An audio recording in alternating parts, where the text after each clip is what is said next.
दोस्तों, welcome back to my YouTube channel. आज से हम लोग फार्माकोलॉजी फर्स्ट का क्लास स्टार्ट करने वाले हैं। तो इसमें आज के क्लास में हम लोग देखेंगे सबसे पहले इंट्रोडक्शन टू फार्माकोलॉजी।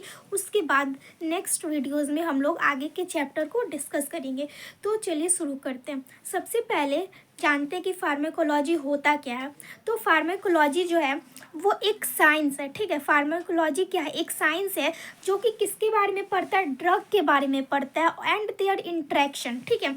यानी कि फार्माकोलॉजी एक ऐसा साइंस है, एक ऐसा ब्रांच है जिसमें हम लोग ड्रग के बारे में पढ़ते हैं। ड्रग जो है वो हमारे बॉडी में कैसे काम करता है, कैसे इंटरेक्ट करता है, कैसे एब्जॉर्ब होता है, उस ड्रग से रिलेटेड जितने भी चीज़ होते हैं उसको हम लोग किस में पढ़ते हैं? फार्माकोलॉजी में पढ़ते हैं, ठीक है। तो फार्माकोलॉजी क्या है? एक साइंस है जिसमें हम लोग क्या करते हैं? Study of drug. इसी को क्या बोला जाता है? फार्माकोलॉजी। तो जो फार्माकोलॉजी है वो दो ग्रीक वर्ड से बना हुआ है। कौन कौन सा? फार्माकॉन, और जो सेकंड है क्या? लोगस। यानी फार्माकॉन का मतलब क्या होता है? ड्रग, और लोगस का क्या मतलब होता है? नॉलेज या फिर स्टडी। तो अगर इस दोनों वर्ड को हम लोग मिला दें तो क्या बन जाएगा? फार्माकोलॉजी, यानी कि स्टडी ऑफ द ड्रग, ठीक है। फार्मा मतलब ड्रग और लोगस मतलब स्टडी, यानी कि स्टडी ऑफ द ड्रग को क्या बोला जाता है? फार्माकोलॉजी बोला जाता है। अब यहाँ पे कुछ हमारे पास डेफिनेशन और टर्मिनोलॉजी आएंगे। आगे जब हम लोग पढ़ेंगे तो इसको यहाँ पे थोड़ा सा हम डिस्कस कर लेते हैं। यहाँ पे जो फार्मेकोकाइनेटिक है और फार्मेकोडायनेमिक है, ये हम लोग नेक्स्ट वीडियो में अच्छे से डिस्कस करेंगे, क्योंकि ये एक टॉपिक थोड़ा बड़ा है और इसको समझना बहुत ज़रूरी है। तो यहाँ पे मैं बहुत ही सिंपल लैंग्वेज में समझाऊंगी। नेक्स्ट वीडियो में हम लोग इसको अच्छे तरीके से डिस्कस करेंगे। तो फार्मेकोकाइनेटिक्स क्या होता है? तो फार्मेकोकाइनेटिक्स एक फार्मा का ही ब्रांच होता है, ठीक है, जिसमें हम लोग क्या देखते हैं कि जो ड्रग है वो हमारे बॉडी में जा कर के जब हम लोग किसी भी ड्रग को लेते हैं, किसी भी मेडिसिन को लेते हैं, तो हमारा जो बॉडी है वो उस ड्रग के साथ क्या करता है, मतलब कि what the body does to the drug, ठीक है। जैसे कि हम लोग किसी भी मेडिसिन को लिए, ठीक है, जैसे फॉर एग्जांपल पैरासीटामोल के लिए, तो पैरासीटामोल क्या होगा? पहले हम लोग लिए, वो कहीं ना कहीं क्या जाएगा? एब्जॉर्ब होगा, मेटाबोलाइज होगा, डिस्ट्रीब्यूट होगा, और फिर क्या होगा? हमारे बॉडी से एलिमिनेट होगा। हम लोग जो भी मेडिसिन लेते हैं वो एलिमिनेट तो होता है ना, चाहे वो यूरिन के थ्रू हो या फिर रेक्टल के थ्रू हो या फिर स्वेटिंग के थ्रू हो, तो किसी भी तरह से उसको क्या है? एलिमिनेट होना ज़रूरी है। तो इसमें जो फार्मेकोकाइनेटिक्स में हम लोग मेनली चार चीज़ को पढ़ते हैं: एब्जॉर्प्शन को, डिस्ट्रीब्यूशन को, मेटाबॉलिज्म को और एलिमिनेशन को, ठीक है। इसी चार चीज़ को पढ़ने को हम लोग क्या बोलते हैं? फार्मेकोकाइनेटिक्स। यानी कि फार्मेकोकाइनेटिक्स फार्मा का एक ऐसा ब्रांच है जिसमें हम लोग देखते हैं कि जो हमारा ड्रग है वो हमारे बॉडी में कैसे एब्जॉर्ब होता है, कैसे डिस्ट्रीब्यूट होता है, कैसे मेटाबोलाइज होता है और कैसे एलिमिनेट होता है। इसी को हम लोग क्या बोलेंगे? फार्मेकोकाइनेटिक बोलेंगे। अब देखते हैं हम लोग फार्मेकोडायनेमिक्स क्या होता है। तो फार्मेकोडायनेमिक्स भी एक फार्मा का ही ब्रांच है जिसमें हम लोग देखते हैं कि जो ड्रग है वो हमारे बॉडी के साथ क्या करता है। यानी कि जब हम लोग बॉडी ड्रग को लेते हैं तो वो क्यों ले रहे हैं, मतलब कि उस मेडिसिन के लेने का पर्पस क्या है। पैरासीटामोल अगर हम लोग ले रहे हैं तो हम लोग क्यों ले रहे हैं? कुछ उसका पर्पस होगा, कुछ रीज़न होगा, तभी तो हम ले रहे हैं, ऐसे ही तो नहीं ले रहे हैं। तो उसमें हम लोग उसके मेडिसिन के पर्पस को जानते हैं और बॉडी के रिस्पॉन्स को जानते हैं। अगर हम लोग पैरासीटामोल लेते हैं तो क्या होगा? उससे फीवर कम होगा। तो ये कैसे करेगा, ठीक है। अगर हो सकता है कि किसी को पैरासीटामोल से एलर्जी हो, फॉर एग्जांपल अगर किसी को एलर्जी है तो क्या करेगा? वो पॉजिटिव इफेक्ट दिखाने की जगह पे क्या दिखाएगा? नेगेटिव इफेक्ट दिखाएगा। एलर्जी, खुजली, स्नीजिंग, कफिंग, ये सब उसको होने लगेगा। तो वही हम लोग पढ़ते हैं कि मेडिसिन का पर्पस क्या है और उस मेडिसिन के अगेंस्ट में हमारे बॉडी का क्या रिएक्शन है। क्या पैरासीटामोल लेने से हमारा फीवर ठीक हो गया या फिर वो एलर्जी हो गया? तो ये सब हम लोग किस में पढ़ते हैं? फार्मेको डायनेमिक्स में पढ़ते हैं। अब ड्रग क्या होता है? तो ड्रग एक ऐसा सब्सटेंस है या फिर प्रोडक्ट है जो कि यूज़ किया जाता है किसके लिए? डायग्नोसिस के लिए, प्रिवेंशन के लिए, रिलीफ और क्योर ऑफ डिजीज़। तो क्या होता है? ड्रग एक ऐसा सब्सटेंस है जिसको हम लोग डायग्नोसिस के लिए, प्रिवेंशन के लिए, किसी भी डिजीज़ को ठीक करने के लिए, चाहे वो ह्यूमन हो चाहे एनिमल हो, उसको उसमें यूज़ करते हैं, ठीक है। तो सिंपल सा है कि drug is a substance. Drug एक ऐसा सब्सटेंस है जिसको हम लोग किसी चीज़ को किसी डिजीज़ को डायग्नोज करने के लिए प्रिवेंट करने के लिए, क्योर करने के लिए यूज़ करते हैं। ठीक है, अब आता है फार्मेकोथेराप्यूटिक्स। तो फार्मेकोथेराप्यूटिक क्या होता है? तो application of pharmacological information together with the knowledge of the disease for its prevention and cure. यानी कि एप्लीकेशन यानी कि यूज़ करना, जो भी आपके पास फार्माकोलॉजिकल नॉलेज है। फॉर एग्जांपल, अगर आपको पता है कि एक जो पैरासीटामोल टैबलेट है वो क्यों हम लोग देंगे, किसी को अगर फीवर है तो वो हम लोग देंगे। ठीक है, अब आपको पता है कि पैरासीटामोल से फीवर ठीक होता है। अब किसी को अगर कोई पेशेंट आता है बोलता है कि क्या फीवर है, तो उसको आप क्या दीजिएगा? पैरासीटामोल ही दीजिएगा, कोई और मेडिसिन तो दे नहीं दीजिएगा। तो क्या होगा, जब आप उसको पैरासीटामोल देते हो तो वो उसका फीवर क्या हो जाएगा, ठीक हो जाएगा।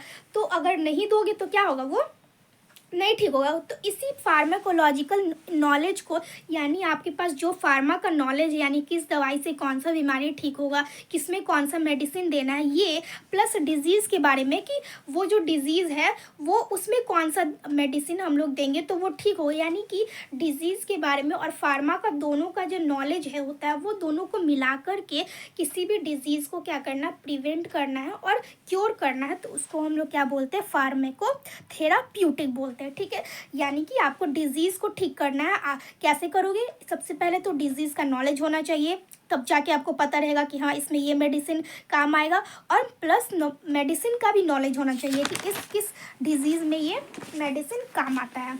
तो वो सब क्या था, हमारा टर्मिनोलॉजीज था। ठीक है, अब देखते हैं हम लोग ब्रांचेज ऑफ फार्माकोलॉजी।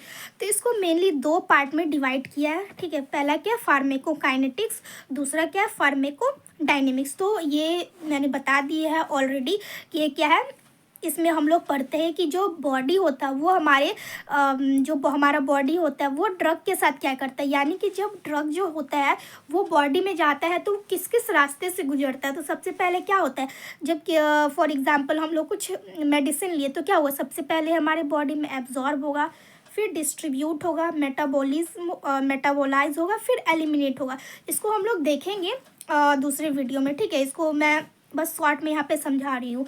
फिर इसमें फार्मेकोडायनेमिक्स में क्या देखते हैं कि जो ड्रग होता है वो हमारे बॉडी के साथ क्या करता है। यानी कि हम लोग देखते हैं इसमें पर्पस ऑफ मेडिसिन, हम लोग क्यों मेडिसिन ले रहे हैं, इसका पर्पस क्या है, रीज़न क्या है, और प्लस जो हम लोग मेडिसिन लिए हैं वो कैसा रिस्पॉन्स हमारा बॉडी शो कर रहा है, डिज़ायरेबल इफेक्ट, यानी कि जिस वजह से हम लोग वो मेडिसिन को लिया है हम लोगों ने, क्या वो सही इफेक्ट शो कर रहा है या फिर उसके अपोजिट कुछ निगेटिव, कहीं स्नीजिंग होने लगा, इचिंग होने लगा।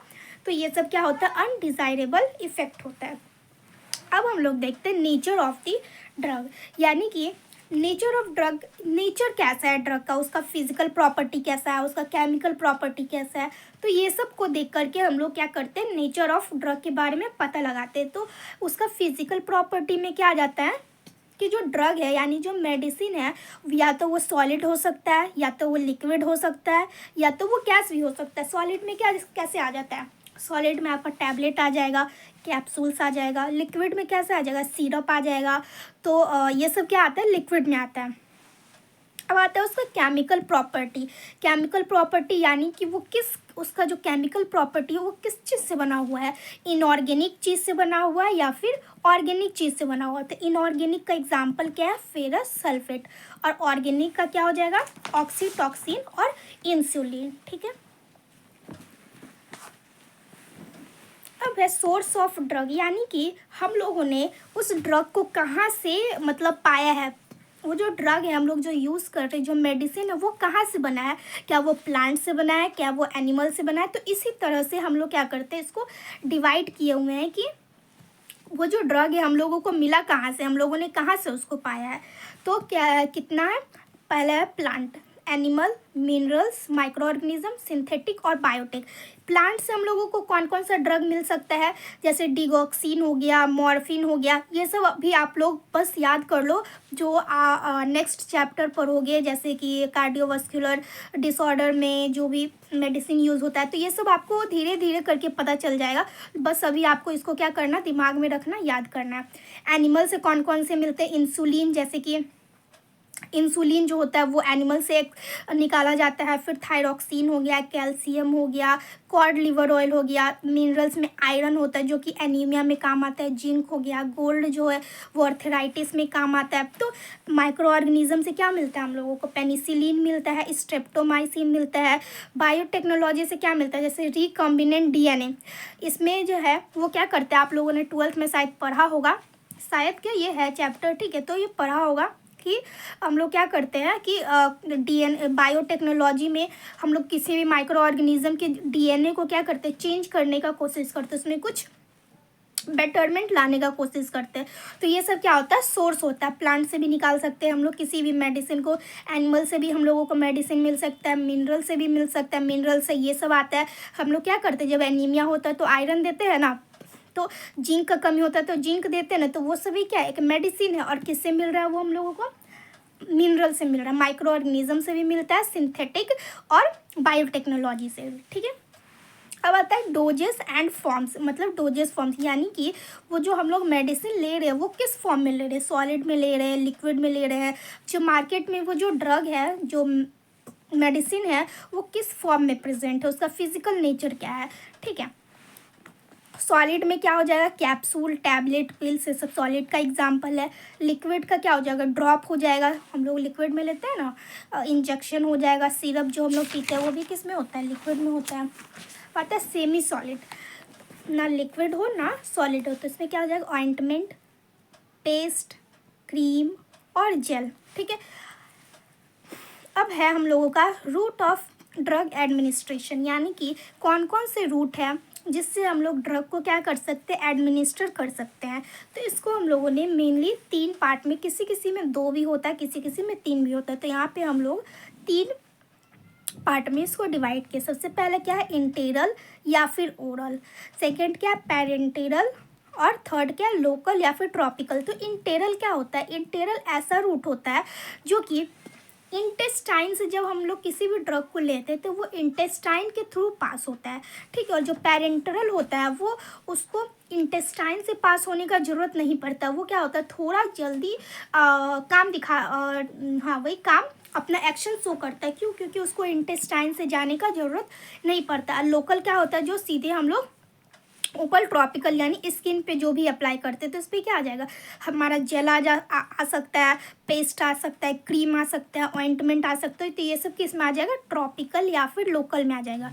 अब इंटेरल में क्या आ जाएगा, इंटेरल में हमारा क्या आ जाता है, इंटेरल मतलब जो हम लोग ओरल खाते हैं, ओरल खाएंगे तभी तो वो सिर्फ ओरल से ही तो जाता है ना वो इंटेस्टाइन में, और किसी चीज़ से तो इंटेस्टाइन में जाएगा नहीं। तो इसमें क्या आता है, हमारा टैबलेट आता है, सिरप आता है, पिल्स आता है, ये सब जितने भी चीज़ आते हैं ये सब किस में आ जाएगा, इंटेरल में आ जाएगा। अब आता है पेरेंटेरल, पेरेंटेरल यानी कि वैसा रूट जो जिसके द्वारा हम लोग ड्रग को लेते हैं और वो इंटेस्टाइन में नहीं जाता, वो सीधे सीधे क्या हो जाता है, हमारे ब्लड में एब्जॉर्ब हो जाता है, हमारे बॉडी में एब्जॉर्ब हो जाता है। तो सबसे पहले क्या है, सबलिंगुअल रूट। सबलिंगुअल मतलब क्या होता है, टंग के नीचे रखने के लिए होता है, ठीक है। यानी जब किसी मेडिसिन को हम लोग टंग के नीचे रखते हैं तो क्या होता है, उसको हम लोग बोलते हैं सब लिंगुअल रूट। इसमें क्या आता है, एग्जांपल में आता है नाइट्रोग्लिसरीन, ठीक है। तो ये जो मेडिसिन है, ये जिस भी पेशेंट को एंजाइना पेक्टोरिस होता है, चेस्ट पेन होता है, उसमें ये नाइट्रोग्लिसरीन को दिया जाता है। टंग के नीचे क्या होता है, बहुत सारा ब्लड वेसल्स होते हैं, ठीक है। तो वो क्या होता है, जल्दी से बहुत जल्दी एब्जॉर्ब हो जाते हैं सबलिंगुअल रूट से। इसी वजह से जल्दी एक्शन दिखाने के लिए नाइट्रोग्लिसरीन को जो है वो सबलिंगुअल रूट से दिया जाता है। सेकंड क्या है, इंट्रावेनस। इंट्रावेनस तो पता ही है, वेन के थ्रू दिया जाता है, जैसे एग्जांपल में इन्फ्यूज़न, आईवी, बोलस, ये सब जो होता है वो आईवी के द्वारा हम लोग देते हैं। थर्ड क्या है, रेक्टल रूट। क्या होता है, डियाजिपाम एक एग्जाम्पल है जो कि हम लोग रेक्टल के थ्रू देते हैं, ठीक है। फोर्थ क्या, सबक्यूटेनियस, यानी सबक्यूटेनियस का एग्जाम्पल क्या किया, इंसुलिन, यानी कि वैसा रूट जिसके द्वारा, वैसा मेडिसिन जिसमें हम लोग सबक्यूटेनियस रूट के द्वारा देते हैं। इनहेलेशन, यानी कि हम लोग क्या देते हैं, नोज़ के थ्रू देते हैं, इनहेल करवा के, जैसे गैसियस एनेस्थेटिक हो गया, या फिर कोई फॉर एग्जांपल अस्थमा के पेशेंट में भी हम लोग यूज़ करते हैं, तो वो सब क्या हो जाता है, इनहेलेशन हो गया। नेसल में क्या होता है, ड्रॉप का यूज़ करते हैं हम लोग नेसल्स में, लाइक ऑक्सीमेटाजोलिन। तो इंट्रामस्क्यूलर रूट भी होता है, इंट्रा आर्टिकुलर रूट भी होता है, इंट्रामेड्युलरी रूट भी होता है। तो ये सब जितने भी रूट है वो क्या आता है, हमारे पेरेंटेरल रूट में आता है। ठीक है, और ये मैंने ऑलरेडी बता दिया है, लोकल या फिर ट्रॉपिकल, जैसे जेल हो गया, पेस्ट हो गया, क्रीम हो गया, ये सब। फिर आता है क्लासिफिकेशन ऑफ ड्रग।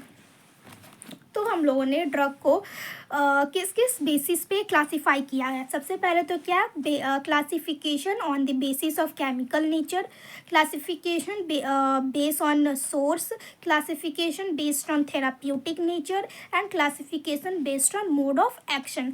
तो ये जो केमिकल नेचर है, तो जो ड्रग हो सकता है वो क्या हो सकता है, इनऑर्गेनिक भी हो सकता है और इनऑर्गेनिक भी हो सकता है। सोर्स के हिसाब से देखें तो जो ड्रग है वो हमारा नेचुरल हो सकता है, सिंथेटिक हो सकता है और सेमी सिंथेटिक हो सकता है। थेराप्यूटिक यानी कि वो किस पे काम करेगा, यानी किस चीज़ पे काम करेगा, वो स्पेसिफिक चीज़ पे वो काम करता है। जैसे कि एंटी बैक्टीरियल हो, एक बहुत सारे मेडिसिन को हम लोग किस में कर सकते हैं, एंटी बैक्टीरियल पे में डिवाइड कर सकते हैं, यानी वो सारे मेडिसिन जो है वो बैक्टीरिया पे काम करेंगे। एंटी हाइपरटेंसिव ड्रग यानी कि वैसा ड्रग जो कि हाइपर टेंशन पे काम करेंगे, यानी एक मेजर ग्रुप में हम लोग उसको क्या कर देते हैं, डिवाइड कर सकते हैं कि उसका जो थेराप्यूटिक इफेक्ट है वो क्या है। फिर है मोड ऑफ एक्शन, यानी कि वो जो मेडिसिन है वो कैसे काम करता है।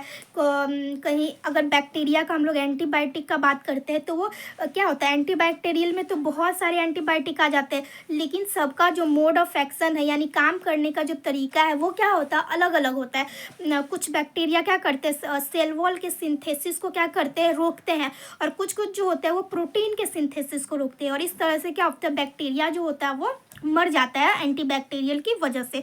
तो मोड ऑफ एक्शन के हिसाब से भी हम लोग बहुत सारे ड्रग को बांट सकते हैं। ठीक है, अब आता है क्या, एब्रीविएशन। एब्रीविएशन में क्या है, एसी मतलब बिफोर मील्स। ये क्या होता है, प्रिस्क्रिप्शन में लिखा हुआ रहता है। ठीक है, तो आप लोग एक बार इसको देख लो और याद करने का कोशिश करो, इसमें ऐसा कुछ बताने वाला है नहीं। पीसी मतलब खाने के बाद, एएम मतलब बिफोर नून, एडी मतलब कि राइट ईयर में, बीबी मतलब ट्वाइस अ डे। तो ये सब आप लोग देख सकते हो। ठीक है,